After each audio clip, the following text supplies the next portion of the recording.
কিরে মানু, শোনাই তোদের পড়াশোনা কেমন চলছে? ভালো আন্টি। কিরে মানু, কথা বলছিস না কেন?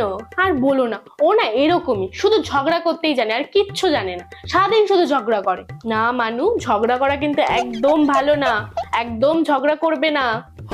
আমাদের বাড়িতে তো সারাদিন ঝগড়া হয়, মাম্মু তো সারাদিন ঝগড়া করে, কালকে তো মা ঝগড়া করে বাবাকে খেতেই দেয়নি।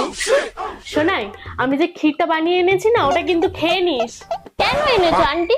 তোমার রান্না কোনো খাবার আমাদের বাড়িতে খাওয়া হয় না, আমার মা খেতে দেয় না, কারণ মা বলে তুমি নাকি খুব নোংরা ভাবে রান্না করো।